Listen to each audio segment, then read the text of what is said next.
कर्नाटका के मुख्यमंत्री श्री बसवराज बोम्मई जी, मंत्री परिषद में मेरे साथी प्रहलाद जोशी जी, संसद में हमारे वरिष्ठ साथी डॉक्टर वीरेंद्र हेगड़े जी, परम पूज्य स्वामी निर्मलानंद नाथ स्वामी जी, परम पूज्य श्री श्री शिवरात्रि देशी केंद्र स्वामी जी, श्री श्री विश्व प्रसन्न तीर्थ स्वामी जी, श्री श्री नंजावजुआ स्वामी जी, श्री श्री शिवमूर्ति शिवाचार्य स्वामी जी, केंद्रीय मंत्रिमंडल के मेरे सभी सहयोगीगण, सांसदगण, भाई सीटी रवि जी, दिल्ली कर्नाटका संघ के सभी सदस्यगण, देवी और सज्जनों, सबसे पहले तो मैं आप सभी का स्वागत करता हूं, अभिनंदन करता हूं। आज दिल्ली कर्नाटका संघ एल्लादुरु इरु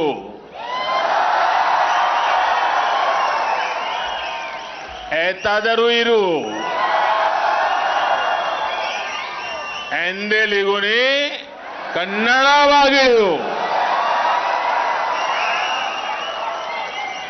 ऐसी गौरवशाली विरासत को आगे बढ़ा रहे हैं। दिल्ली कर्नाटका संघ के 75 वर्षों का यह उत्सव ऐसे समय में हो रहा है जब देश भी आजादी के 75 वर्ष का अमृत महोत्सव मना रहा है। जब हम 75 वर्ष पहले की परिस्थितियों को देखते हैं, उनका आकलन करते हैं, तो हमें इस प्रयास में भारत की अमर आत्मा के दर्शन होते हैं। दिल्ली कर्नाटका संघ का गठन दिखता है कि आजादी के उस प्रथम पहर में किस तरह लोग देश को मजबूत करने के मिशन में जुट गए थे। मुझे खुशी है कि आज आजादी के अमृत काल के पहले प्रहर में भी देश की वो ऊर्जा, वो समर्पण आज उतना ही जीवंत नजर आता है।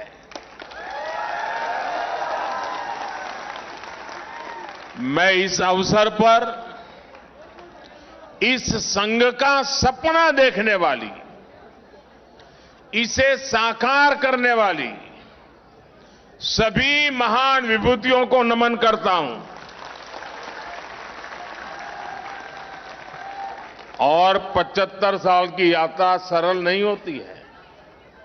अनेक उतार चढ़ाव आते हैं, अनेक लोगों को साथ लेकर के चलना पड़ता है।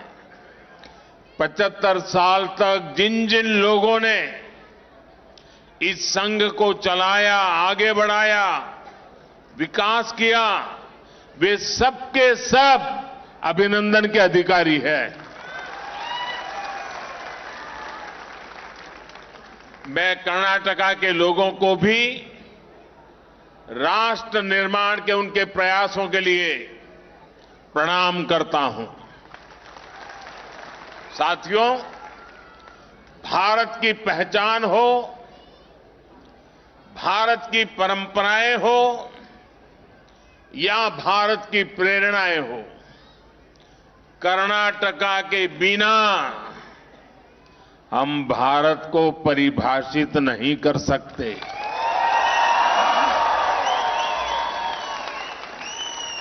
पौराणिक काल से भारत में कर्नाटका की भूमिका तो हनुमान की रही है। हनुमान के बिना न राम होते हैं न रामायण बनती है। युग परिवर्तन का कोई मिशन अगर अयोध्या से शुरू होकर रामेश्वरम जाता है तो उसको ताकत कर्नाटका में ही मिलती है। भाइयों बहनों, मध्यकाल में भी जब आक्रांता भारत को तबाह करने का प्रयास करते हैं और सोमनाथ जैसे शिवलिंग तोड़े जाते हैं तो कर्नाटका के देवरा दासिमैया, मादरा चिन्नैया, डोहर कक्कैया और भगवान बसवेश्वरा जैसे संत जन जन को इष्टलिंग से जोड़ देते हैं। जब देश पर बाहरी ताकतें हमला करती है तो रानी अबक्का, ओनाके ओबावा, रानी चेन्नम्मा और क्रांतिवीरा संगोली रायन्ना जैसे वीर उनके सामने दीवार की तरह खड़े हो जाते हैं। आजादी के बाद भी काशी हिंदू विश्वविद्यालय के पहले वाइस चांसलर महाराजा कृष्णराजा अडियर से लेकर फील्ड मार्शल के.एम. करीबप्पा और भारत रत्न एम. विश्वेश्वरैया तक कर्नाटका ने हमेशा भारत को प्रेरित भी किया है और आकर्षित भी किया है। और अभी हम पूज्य स्वामी जी से काशी के अनुभव सुन रहे थे। साथियों, कन्नड़ा के लोगों ने हमेशा एक भारत श्रेष्ठ भारत के मंत्र को जिया है। उसकी प्रेरणा उन्हें कर्नाटका की धरती से ही मिलती है। राष्ट्र कवि कुवेंपु की रचना नाड़ा गीते हम अभी सभी ने उसको सुना और पूज्य स्वामी जी ने भी उसकी व्याख्या की। कितने अद्भुत बोल है। जय भारत जननी या तनु जाते, जय है कर्नाटका माते। कितनी आत्मीयता से उन्होंने कर्नाटका माते की स्तुति की है। इसी में उन्होंने कहा है कि वो भारत माता की तनु जाते हैं।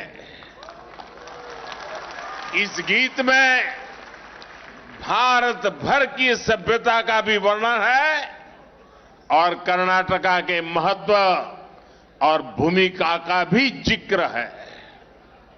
जब हम इस गीत के भाव को समझ लेते हैं तो हम एक भारत श्रेष्ठ भारत की भावना को भी समझ जाते हैं। साथियों, आज जब भारत G20 जैसे बड़े वैश्विक समूह की अध्यक्षता कर रहा है तो लोकतंत्र की जननी, मदर ऑफ डेमोक्रेसी के रूप में हमारे आदर्श हमारा मार्गदर्शन कर रहे हैं। अनुभव मंटपा के जरिए भगवान बसवेश्वरा के वचन, उनके लोकतांत्रिक उपदेश भारत के लिए एक प्रकाश की तरह है। ये मेरा सौभाग्य है कि मुझे लंदन में भगवान बसवेश्वरा की मूर्ति के लोकार्पण का, हमारे इस गौरव के विस्तार का मौका मिला।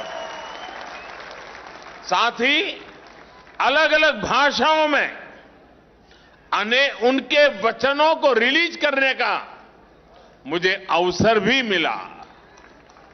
ये उपलब्धियां इस बात का सबूत है कि कर्नाटका की विचार परंपरा भी अमर है उसका प्रभाव भी अमर है।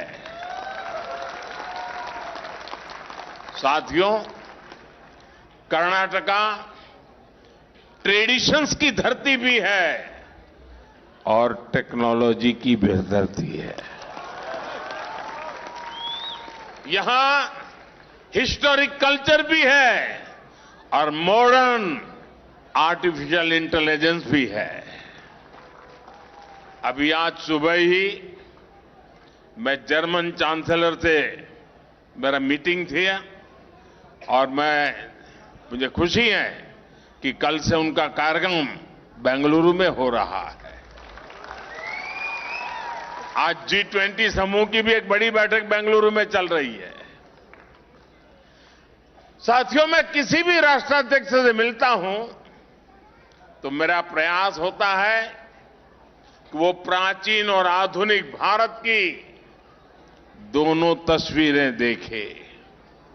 ट्रेडिशन और टेक्नोलॉजी, यही आज नए भारत का टेम्परामेंट भी है। आज देश विकास और विरासत को, प्रोग्रेस और परंपराओं को एक साथ लेकर आगे बढ़ रहा है। आज एक और भारत अपने प्राचीन मंदिरों को, सांस्कृतिक केंद्रों को पुनर्जीवित कर रहा है, तो साथ ही हम डिजिटल पेमेंट के मामले में वर्ल्ड लीडर भी बन जाते हैं। आज का भारत हमारी सदियों पुरानी चोरी हुई मूर्तियों को, आर्टिफैक्ट्स को विदेशों से वापस ला रहा है। और आज का भारत विदेशों से रिकॉर्ड फॉरेन डायरेक्ट इन्वेस्टमेंट भी लेकर आ रहा है। यही नए भारत का वो विकास पथ है जो हमें विकसित भारत के लक्ष्य तक लेकर जाएगा।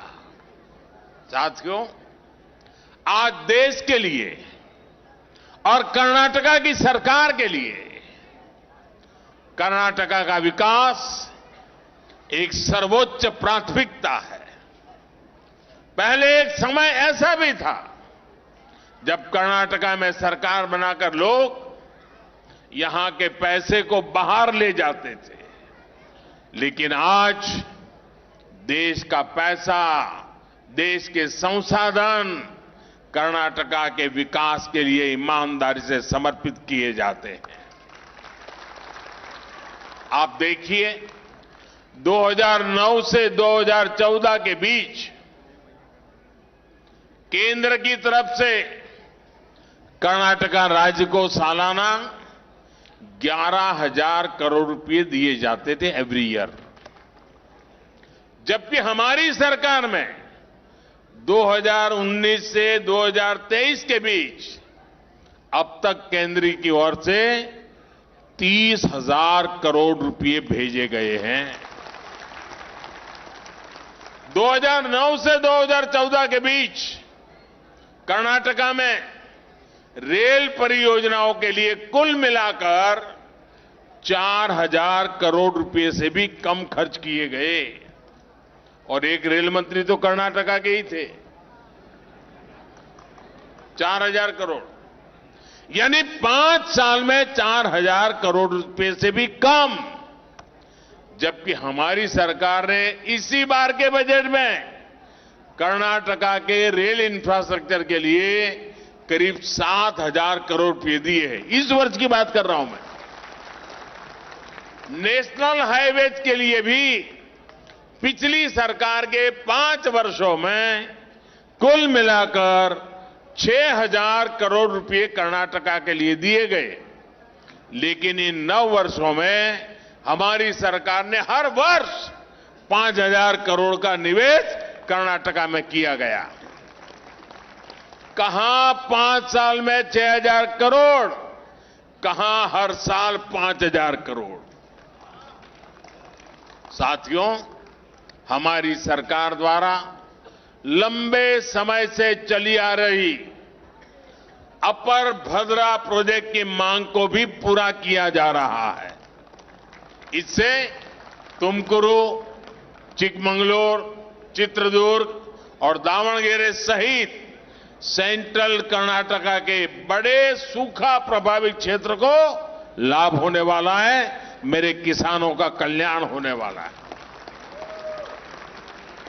ये विकास की नई रफ्तार कर्नाटका की तस्वीर को तेजी से बदल रही है।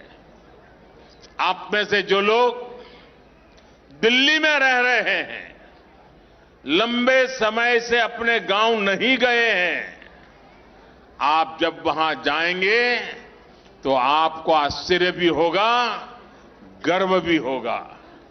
साथियों, दिल्ली कर्नाटका संघ के 75 वर्षों में उन्नति, उपलब्धि और ज्ञान के उत्कर्ष के कई महत्वपूर्ण क्षण हमारे सामने आए हैं।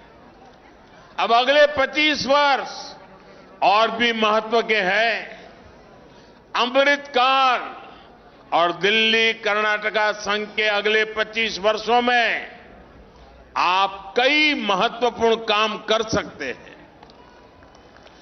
जिन दो चीजों पर आप फोकस कर सकते हैं वो है कली के मत्तू कले, यानी ज्ञान और कला। अगर हम कलिके की बात करें तो हम जानते हैं कि हमारी कन्नड़ा भाषा कितनी सुंदर है, इसका साहित्य कितना समृद्ध है। साथ ही साथ कन्नड़ भाषा की एक और विशेषता है, ये वो भाषा है जिसे बोलने वालों में रीडिंग हैबिट बहुत स्ट्रांग होती है। कन्नड़ भाषा के पाठकों की संख्या भी बहुत ज्यादा है। आज किसी कन्नड़ में कोई अच्छी नई किताब आती है तो कुछ ही हफ्तों में पब्लिशर को उसे रीप्रिंट करवाना पड़ता है।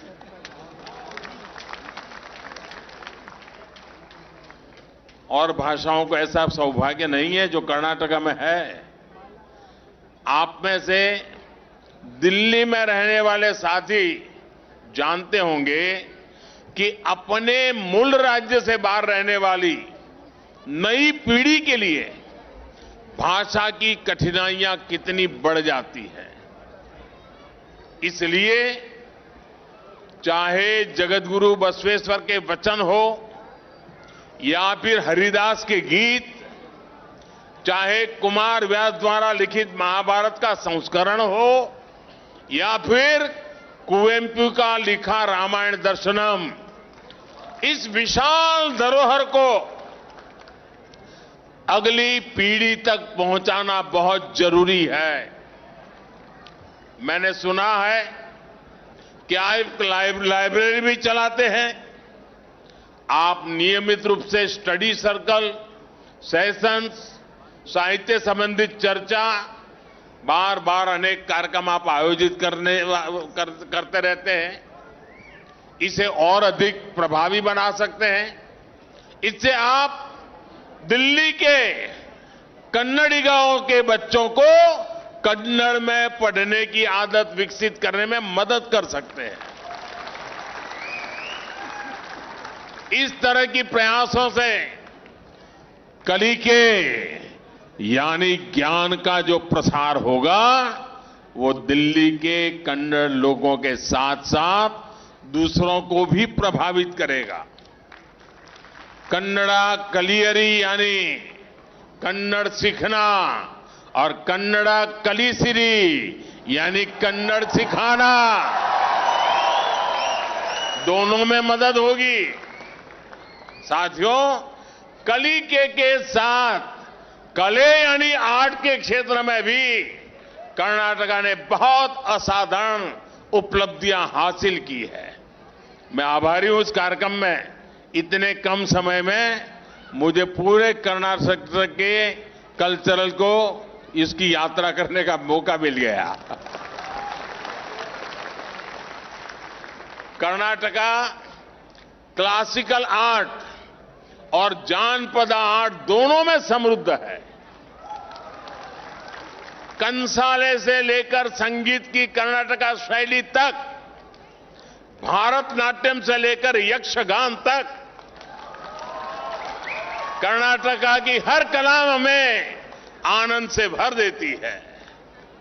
पिछले कई वर्षों से दिल्ली कर्नाटका संघ ने कई ऐसे कार्यक्रम आयोजित किए हैं, लेकिन अब इन प्रयासों को नेक्स्ट लेवल पर ले जाने की जरूरत है।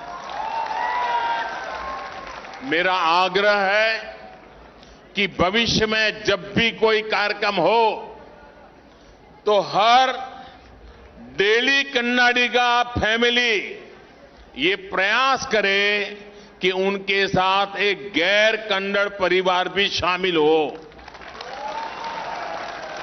ताकि वो कर्नाटका के वैभव के साक्षी बन सके और कर्नाटका की समृद्ध कलाओं का आनंद ले सके। कन्नड़ संस्कृति को दिखाने वाली कुछ फिल्में गैर कन्नड़ लोगों में भी बहुत लोकप्रिय हुई है। इससे लोगों में कर्नाटक को जानने समझने की जिज्ञासा बढ़ी है। हमें इस जिज्ञासा का उपयोग करना है। साथ ही मेरी आपसे एक और अपेक्षा है। कर्नाटका के कलाकार, प्रबुद्ध लोग जो यहां आए हैं, आप दिल्ली में national war memorial, PM museum और कर्तव्य पथ जैसी जगहों पर जरूर जाना, उसके बाद ही वापस जाना। आपको ऐसा बहुत कुछ देखने को मिलेगा जो आपको गर्व से भर देगा। आपको लगेगा कि ये काम बहुत पहले हो जाने चाहिए थे। मैं चाहूंगा कि आप यहां के अनुभवों को कर्नाटका के लोगों को भी बताएं। साथियों, इस समय दुनिया भारत की पहल पर इंटरनेशनल ईयर ऑफ मिलेट्स मना रही है। कर्नाटका तो भारतीय मिलेट्स यानी सिरी धान्य का प्रमुख केंद्र रहा है।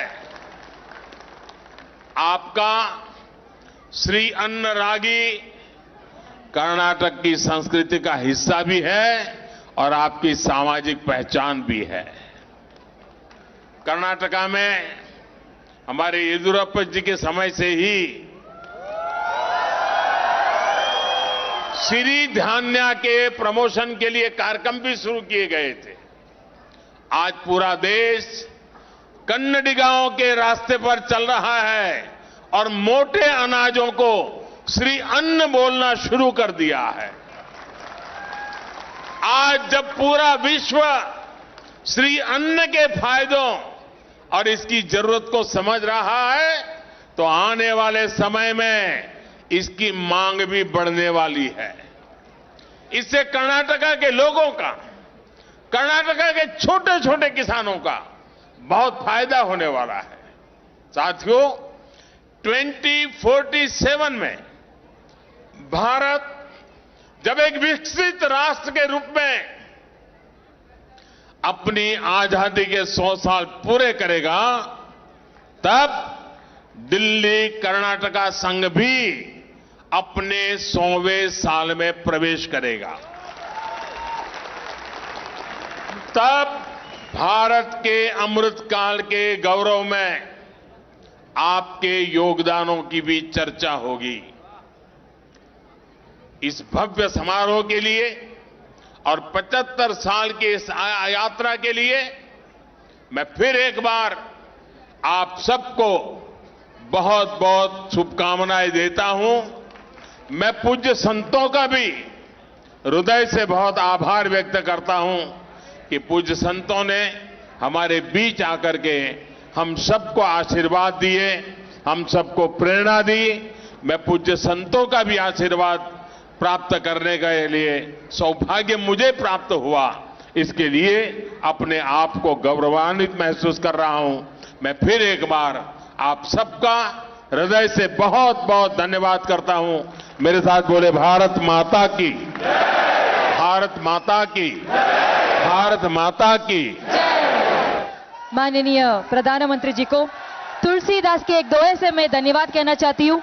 गोधन गजधन भाजधन सब रत कान, जब आवत संतस धन सब धन धूल समान। आपकी आने से हमारा संतोष और बढ़ गया है, हमारा दृढ़ता, विश्वास और कन्नड़ की